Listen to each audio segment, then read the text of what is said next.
बालू माफिया, जमीन माफिया, किस किस तरह का जो काम हो रहा है, तो वो तमाम चीज़ें तो आखिर कहाँ तक छुपेंगी? राजनीति पर वैसे लोगों का पैठ हो गया है, पकड़ हो गया है, जो हज़ारों करोड़, सैकड़ों करोड़ कहीं से लूट कर, कहीं से लाकर पार्टियों को दे रहे हैं, नेताओं को दे रहे हैं। तो आखिर जब आप वैसे लोगों को रखेंगे, तो उन पर कार्रवाई होगी और कार्रवाई जब होगी, तब ये कहेंगे कि हमारे लोगों को परेशान किया जा रहा है। पहले जिलेबी बेचते-बेचते वो बालू का ये करने लगे, ये क्या है? अरे एक रहें तब ना, ऐसे दर्जनों मिलेंगे उनके यहाँ जो ये जो तमाम जो छोटे भाई बड़े भाई की पार्टी है, वैसे ही लोग देखते हैं बलात्कार में जेल गए, उनकी बीवी को विधायक बना दिया। बाप भ्रष्टाचार में गया, उसका बेटा नेता हो गया। नीतीश कुमार जी के आने के पहले बालू का रेट क्या था? पटना में ज़मीन का रेट क्या था? या पूरे जगह जगह पर देखिए तो ज़मीन का रेट क्या था? अभी बिहार में शराब माफिया, बालू माफिया, भू माफिया, अच्छा। इन्हीं का राज चल रहा है, इन्हीं के माध्यम से सरकार चल रही है। नमस्कार, बहुत स्वागत है आपका लाइव बिहार में। मैं आपके साथ रूपम। देखिए, जदयू एमएलसी राधाचरण सेठ को कल ईडी ने उठाया है जांच के लिए। क्या कुछ सामने आएगा, इसी मुद्दे पर बात करने के लिए हमारे साथ जुड़े हुए हैं हम के प्रवक्ता श्याम सुंदर जी। जदयू के एमएलसी को उठाया गया है ईडी के द्वारा, क्या लग रहा है अब और भी नया कुछ सामने आएगा जांच के दौरान? देखिए हमने कई बार कहा है कि एक चलता था बिहार में जंगल राज, आज चल रहा है माफिया राज। जिस तरह से माननीय मुख्यमंत्री जी ने अपने इर्द गिर्द माफियाओं का जमावड़ा जो किया है, उसका ये तो परिणाम आना ही आना है। बालू माफिया, जमीन माफिया, किस किस तरह का जो काम हो रहा है, तो वो तमाम चीज़ें तो आखिर कहाँ तक छुपेंगी? आप अगर वैसे ही लोगों को, आज देखिए चुनाव को कितना महंगा कर दिया गया। आज तमाम राजनीति पर वैसे लोगों का पैठ हो गया है, पकड़ हो गया है, जो हज़ारों करोड़, सैकड़ों करोड़ कहीं से लूट कर, कहीं से लाकर पार्टियों को दे रहे हैं, नेताओं को दे रहे हैं, टिकट ले रहे हैं और वो सब कुछ बन रहे हैं। तो आखिर जब आप वैसे लोगों को रखेंगे, तो उन पर कार्रवाई होगी और कार्रवाई जब होगी, तब ये कहेंगे कि हमारे लोगों को परेशान किया जा रहा है। आज वो लाल डायरी जो मिली है, जिसमें डिकोड करने का जो बात सामने आ रहा है, तो वो तो स्पष्ट है ना। तो माफियाओं के इर्द गिर्द रहने वाली राधाचरण सेठ, पहले भी मैं उनका इंटरव्यू ली हूँ जब फर्स्ट बार उन पे ईडी आई थी जांच के लिए, तो बोले कि मुझे तो क्लीन चिट दे दिया गया है। वो कह रहे थे कि जानबूझकर फंसाया जा रहा है और एनडीए के मतलब बीजेपी के को बोल रहे थे कि हम लोग के यहाँ सीबीआई कभी भेज दिया जाता है, कभी ईडी भेज दिया जाता है, यह जानबूझकर चुनाव के पहले लोगों को फंसाया जा रहा है।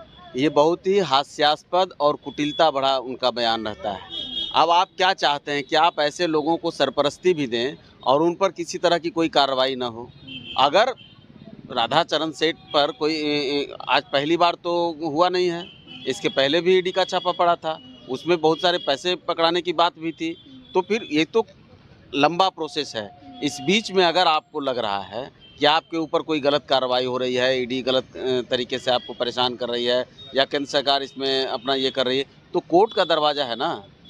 आप कोर्ट के पास जाइए, आप उसको कहिए, लेकिन जनता के बीच में केवल अपना एक भ्रम फैलाना जाति के नाम पर, पार्टी के नाम पर और लोगों को इस जाल में उलझाना, ये यही तो उन लोगों का कहना है कि भाई क्या उनके विपक्ष में जो लोग हैं उन्हीं के यहाँ सिर्फ ईडी और सीबीआई आएगी, बीजेपी में सब दूध के क्या धोए हुए हैं वहाँ पे नहीं जाती है? मतलब ये लोग का इस्तेमाल किया जा रहा है बीजेपी के। मेरा स्पष्ट कहना है कि आपके पास भी ऐसे संस्था है ना, आप उनके माध्यम से जिन ऑफिसरों पर कार्रवाई हो रही है, आप तो सुन रहे होंगे कि रोज़ एक ये इंजीनियर के यहाँ इतना पकड़ा गया, उसके यहाँ इतना पकड़ा गया, उस ऑफिसर के यहाँ इतना पकड़ा गया।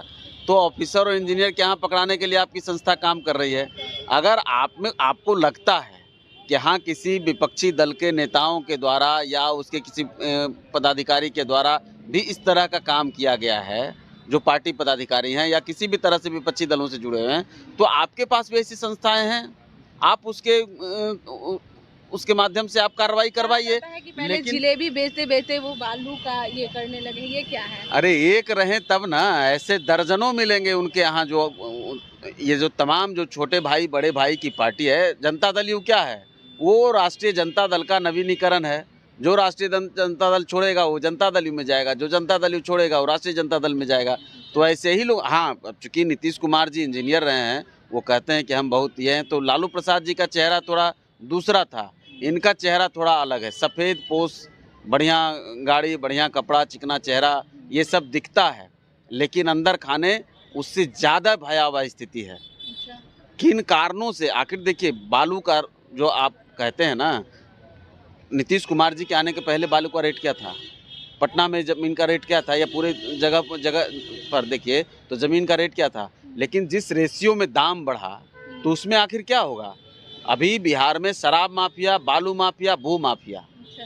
इन्हीं का राज चल रहा है, इन्हीं के माध्यम से सरकार चल रही है, और इनका पूरा कॉकस है, जिसको अब मुझे नहीं लगता कि सरकार भी पूरी तरह से सक्षम हो पा रही। नीतीश कुमार जी ने एक कभी किया था, लेकिन फिर वो उन्हीं लोगों से मिल भी गए। अच्छा, लास्ट सवाल है कि अब राधाचरण सेठ को ईडी जांच के लिए जो लेके जा रही है, पेश करने वाली है, तो अब सामने क्या निकलेगा? फिर निकलता है तो क्या कुछ सजाएं होगी? अब ये तो देखिए ईडी जानेगा, ये शासन प्रशासन का काम है। तो उनका इस पर कैरियर खत्म। अब राजनीतिक करियर ख़त्म तो आप देख रहे हैं कि भ्रष्टाचार के पुरोधा जेल काट के आते हैं, और वो बड़ी बड़ी बात करते हैं, जनता उसको भी स्वीकार कर ले रही है। तो मैं ये तो नहीं कहूँगा, लेकिन चूंकि अभी परिस्थिति बहुत नैतिक मूल्यों का बहुत ह्रास हुआ है, नैतिकता का कोई जगह पैमाना बचा नहीं है। तमाम वैसे ही लोग देखते हैं, बलात्कार में जेल गए, उनकी बीवी को विधायक बना दिया, बाप भ्रष्टाचार में गया, उसका बेटा नेता हो गया, कोई और कुछ करेगा तो उसका कोई और परिवार का अमित शाह के बारे में भी कहा जाता है कि वो तरीपार उनको किया गया था, उन्हें भी फिर से ये। अब बेवकूफ़ाना बात करने वालों को न तमीज़ है, न तहजीब है, और न कोई अपने संस्कार का तो कुछ अमित पता। शाह पे जो हुआ था वो गलत था। तो कोर्ट ने गलत किया कि हमने गलत किया या आपने गलत किया? हम आप कौन होते हैं? अगर अमित शाह जी पर कोई उस तरह का मामला है तो आप भी कोर्ट जाइए। अभी तो आप राहुल गांधी पर अगर कोर्ट का फैसला आता है तो बड़ा कोर्ट की वाहवाही होती है, और वो फैसला अगर अमित शाह जी पर आया तो बड़ा।